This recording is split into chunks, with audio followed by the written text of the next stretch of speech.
కథావాణికి స్వాగతం. కథావాణి శ్రోతలందరికీ చెప్పాలని ఉందికి స్వాగతం. ఈనాటి మన అందమైన, అర్థవంతమైన, ఆలోచనాత్మకమైన టాపిక్ పేరు ప్రకృతి ప్రగతి. ఉపోద్ఘాతం అవసరం లేని సబ్జెక్ట్ కనుక నేరుగా విషయంలోకి ప్రవేశిద్దాం. ధర్మో రక్షతి రక్షితః అన్న మాటలు అందరికీ తెలిసినవే. ధర్మాన్ని మనం రక్షిస్తే ధర్మం మనను రక్షిస్తుంది. ఈ మాటలు ఒక్క ధర్మానికే కాదు, ప్రకృతికి వర్తిస్తాయి. ప్రకృతిని మనం రక్షిస్తే అది మనను రక్షిస్తుంది. ఇది కూడా నిజానికి ఒక ధర్మమే, ప్రకృతి పట్ల మానవ ధర్మం. ప్రకృతి అంటే ఈ సృష్టిలో ఒక భాగమై సహజ సిద్ధంగా ఏర్పడే చెట్లు, అడవులు, గుట్టలు, కొండలు, గుహలు, గనులు, భూమి, నీరు, గాలి, జలాశయాలు, నదులు, సముద్రాలు వగైరా వగైరా ఇంకా చాలా. ఇవన్నీ మానవ నిర్మితాలు కావు. మనిషి సుఖజీవనం కోసం ప్రకృతి నిర్మించి ఇచ్చిన సౌకర్యాలు, సంపద. మనిషి కూడా ఈ ప్రకృతిలో ఒక భాగమే అయినా చెలించని ప్రకృతి కన్నా చెలించే తను వేరు అనుకుంటాడు. తను చాలా తెలివైన వాడినని, అన్నీ తనకే తెలుసునని విర్రవీగుతూ ఉంటాడు. కానీ ప్రకృతికి ఉన్న తెలివి మనిషికెక్కడిది? మనిషి కన్నా ప్రకృతి అందమైనదని, ఐశ్వర్యవంతమైనదని, తెలివితేటలలో మనకు గురువు లాంటిది అని తెలుసుకోవాలంటే ప్రకృతి లోపలికి ప్రవేశించి పరిశీలించాలి, పరిశోధించాలి.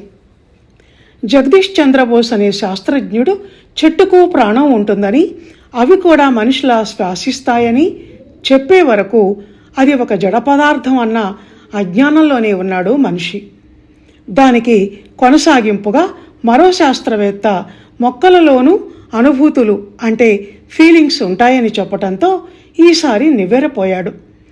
రంగురంగుల అందమైన పువ్వులలోని ఆ రేకుల కూర్పు, క్రోటనాకుల రంగుల మేళవింపు, వాటిలోని సున్నితత్వం, సువాసన, వీటిని చూసిన ఎవరైనా వాటిని మించిన అందం మరెక్కడా లేదు అని ఒప్పుకుంటారు. ఆ సృష్టికర్త పెద్ద చిత్రకారుడు అని కూడా ఒప్పుకుంటారు. సూర్యోదయం, చంద్రోదయం వీటి టైమును రోజు నోట్ చేసుకోగలిగిన వాళ్ళు ఎవరైనా పంక్చువాలిటీ అనేది ఆ రెండింటిని చూసి మనిషి నేర్చుకోవాలి అని అనకుండా ఉండగలడా? నేచర్ అంటాం ప్రకృతిని ఇంగ్లీష్లో. నేచర్ అంటే స్వభావం అనే అర్థం కూడా ఉంది. ఆ లెక్కన మనం పైన చెప్పుకున్న ఆ ప్రకృతి లిస్టులో ప్రతి ఒక్కదాని స్వభావము ఎంత మంచిదో. మనుషుల్లో కొంతమందికి మాత్రమే మానవత్వం అనేది ఉంటుందేమో కానీ ప్రకృతిలోని అణువులో సేవాభావమే, అంకిత భావమే. అరణ్యాలు, సముద్రాలు, కొండలు వంటివి అన్నీ మనిషికి ఎప్పుడూ ఏదో ఇవ్వాలనే తాపత్రయపడుతుంటాయి. అందుకోసం శ్రమిస్తాయి. ఇవ్వటంలో ఉండే హాయి ఎలాంటిదో ప్రకృతికి తెలిసినంతగా మనుషులకు తెలియదు. మనిషికి ఎప్పుడూ పుచ్చుకోవటం ఒక్కటే తెలుసు, అది ప్రకృతి నుంచి. మనం ఇంట్లో ఒక చెట్టు కావాలనుకున్నా, పొలంలో పైరు పండించాలనుకున్నా విత్తు నాటాల్సి వస్తుందేమో కానీ అరణ్యాలు అలా కాదు. అవి సహజ సిద్ధంగా మొలిచి చెట్ల సమూహంగా మారతాయి. ఎక్కడ అరణ్యాలు ఉంటాయో అక్కడ అవి దావాగ్నికి గురైతే కొన్ని వేల లక్షల సంవత్సరాల తర్వాత అక్కడ బొగ్గు గనులు ఏర్పడతాయి. మన ఒకప్పటి దండకారణ్యం ఇప్పుడు సింగరేణి బొగ్గు గనులు. దండకారణ్యం తగలబడి ఆ తర్వాత క్రమక్రమంగా భూమిపై ఏర్పడిన పొరల కారణంగా అంతకంతకు లోపలికి వెళ్ళి బొగ్గు గనులుగా ఏర్పడ్డాయి. ఆ తర్వాత మనం వాటిని ఏం చేస్తున్నాం? గనులు మన జాతీయ సహజ సంపద అంటూ వాటిని తవ్వేసి ఆ బొగ్గును బయటికి తెచ్చుకొని వాడుకుంటున్నాం. బంగారు గనులు, పెట్రోల్ బావులు, వజ్రాల గనులు, అబ్రకం గనులు, ఇలా ఎన్నో గనులు మనకు. సముద్రాలు కూడా అంతే.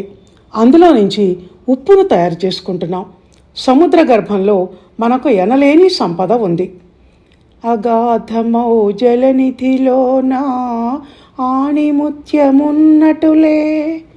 అన్న పాటలోలా ముత్యాలు ఒక్కటే కాదు, ఇంకా చాలా చాలా విలువైనవి లభిస్తాయి సముద్రంలో. సముద్రునికి రత్నాకరుడు అని పేరు ఉంది. అంటే రత్నాలు కూడా ఉన్నాయని కదా అర్థం. సముద్ర మధ్యంలో పగడాల దీవులు ఉంటాయి. అవన్నీ అటుంచితే ఎంతోమంది మత్స్యకారులకు జీవనోపాధి సముద్రమే. సింగరేణిలో ఎంతమంది కార్మికులు పనిచేస్తున్నారు? వాళ్లకు జీవనోపాధి దొరుకుతోందా లేదా? అలాగే అరణ్యాలు. మన అటవీ సంపద వల్ల మనకు ఒనగూరుతున్న లాభాలు అన్నీ ఇన్నీ కావు. వంట చెరుకుగానే కాక ఇళ్ల నిర్మాణానికి, కట్టడాలకు ఎంతో కల్పన అందిస్తాయి అరణ్యాలు. అరణ్యాలను నివాసాలుగా చేసుకొని ఎన్ని మృగాలు, ఎన్ని పక్షులు జీవిస్తున్నాయి. అవి కూడా మన అటవీ సంపదలోకే వస్తాయి. పులులను, సింహాలను, ఏనుగులను కూడా రక్షించుకోవలసిన బాధ్యత మనది. క్రూర మృగాలైన వాటి వల్ల మనకు లాభాలేంటి అంటే ఉన్నాయి. ఇంకొంచెం లోపలికి ప్రవేశించి శోధిస్తే గాని ఆ ప్రశ్నకు సమాధానాన్ని మనం సాధించలేం. ఇలా ఇంకా ఎన్నో ఎన్నో ప్రకృతి అద్భుతాలు, వాటి వల్ల మనం పొందే ప్రయోజనాలు ఉన్నాయి. నేను కొన్ని మాత్రమే ఇక్కడ చెప్పాను. అయితే ప్రారంభంలో నేను అన్నట్టు మనకు ఇంత మేలు చేస్తున్న ప్రకృతిని మనం రక్షించుకోవాలి. ఎవరి నుంచి రక్షించుకోవాలి అంటే మన నుంచే. మనమే దాని పాలిట శత్రువులం కనుక మనమే రక్షకులం కూడా కావాలి. భక్షించాలంటే రక్షించుకోగల శక్తి కూడా మనకు ఉండాలి. అలా కాక బంగారు బాతుగుడ్డును కాదు, బాతునే చంపితే మరిన్ని బంగారు గుడ్లు లభిస్తాయి కదా అని అత్యాశకు, దురాశకు పోతే మనం ఎదుర్కోవలసిన దుష్ఫలితాలు చాలా ఘోరంగా ఉంటాయి. ప్రకృతికి చూడగల కళ్ళు, ఆలోచించగల మనసు లేవని అస్సలు అనుకోకూడదు. ప్రకృతిని స్వార్థబుద్ధితో మనం నాశనం చేయాలని చూస్తే అది మన అంతు చూస్తుంది.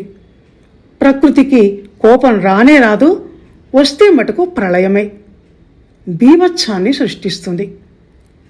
ప్రకృతి దేవతల ఎంత చల్లటి తల్లో ఆగ్రహం వస్తే అపరకాళిగా మారి తన నాశనకారులను సంహరిస్తుంది. కనుక తస్మాత్ జాగ్రత్త జాగ్రత్త.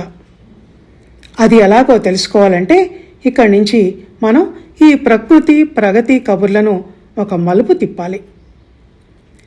చక్కటి చల్లటి అమ్మ ఒడి లాంటి ప్రకృతి ఒడిలో హాయిగా సేద తీరదామని, అది ఇచ్చే పూల పరిమళాన్ని ఆఘ్రాణిస్తూ, అది ఇచ్చే రుచికరమైన పండ్లను, పంటధాన్యాలను భుజిస్తూ ఏ ఏటి చెంతనో, నది చెంతనో ఓ చెంబుడు తీయటి స్వచ్ఛమైన నీళ్లు తాగి జీవితాన్ని హాయిగా, నిశ్చింతగా, ఆరోగ్యప్రదంగా జీవించాలని కోరుకునేవారు ఒకప్పటి మనుషులు.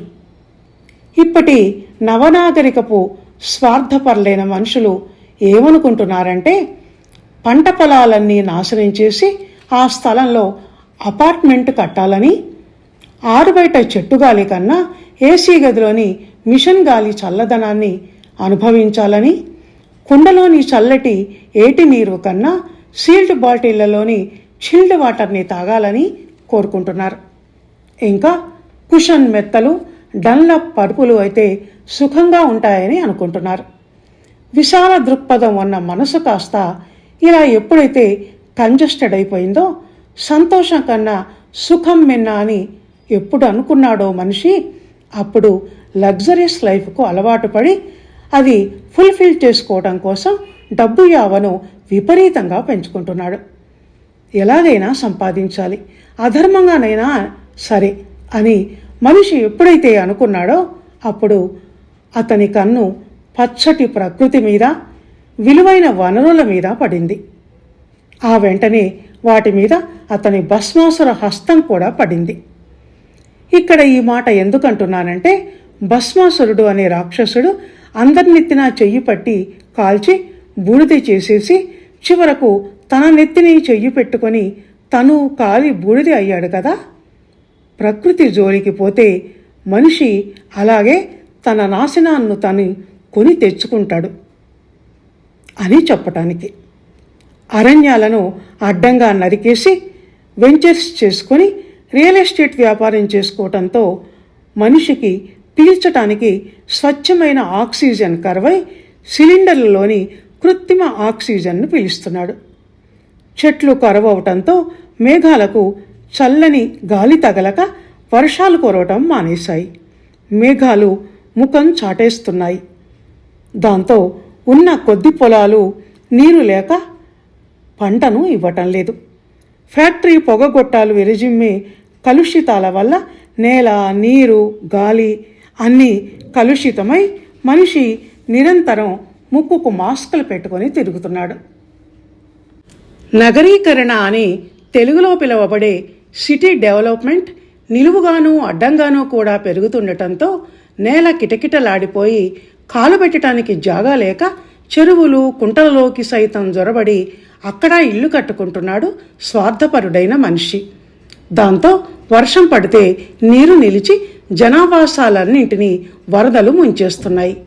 ఇలా దాదాపు ప్రతి సంవత్సరం పేదల బతుకులు జలప్రళయంలో చిక్కుకొని విలవిలలాడిపోతున్నాయి, ముంపులో మునిగిపోతున్నాయి. సముద్రాల్లో సునామీలు పుట్టడానికి కారణం మన వాళ్ళు సముద్రాలను మింగే ప్రయత్నం చేయటం వల్లే. Under water world, under water walkway, under water hotels, restaurants అంటూ నీళ్లల్లో కట్టడాలు కట్టి ఇలా నీటిని కూడా ఒక ఆట వస్తువుని చేసి ఆడుకోవటం వల్లనే. ఈ స్థల సమస్య, రియల్ ఎస్టేట్ వ్యాపారుల ఈ కక్కుర్తి ధోరణి, వీటి మూలంగా కొండలు సైతం పిండి చేయబడుతున్నాయి. హిల్ ప్లేస్లో ఇల్లంటే పాజ్ లొకాలిటీలో ఇల్లు కట్టుకున్నట్టు లెక్క. రిచ్ పీపుల్ ఉండే ప్లేస్ అది కనుక కొండలను తవ్వుతున్నాడు, ఇళ్లను కడుతున్నాడు. కట్టడాలకు కంకర ఉత్పత్తి చేయడం, దగ్గరదారులు వెతికే ప్రయత్నంలో భాగంగా కొండ మధ్యలో నుంచి ఫ్లైఓవర్లు, బ్రిడ్జీలు కట్టడం చూస్తుంటే మనిషి త్రివిక్రమునిలా ఎదుగుతున్నాడా లేక బలిచక్రవర్తిలా పాతాళంలోకి తొక్కబడుతున్నాడా అన్నది అర్థం కావటం లేదు. సామాన్య జనాన్ని అడిగితే ఎదుగుతున్నాడనే అంటారు.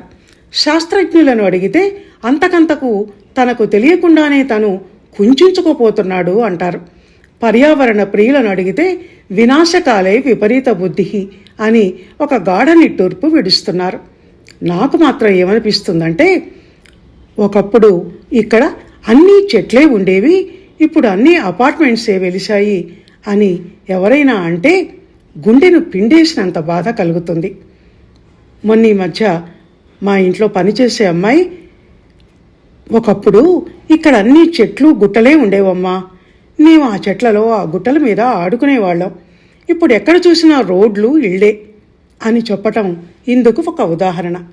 ఇంతకుముందు మేమున్న ఒక ఏరియా గురించి ఏం చెప్పేవాళ్ళంటే, వెనకటి వాళ్ళు, ఇంతకుముందు అక్కడ ఒక చెరువు ఉండేది అని, దాన్ని పూడ్చి పెద్ద పెద్ద బంగళాలు, హోటళ్ళు కట్టారు అని.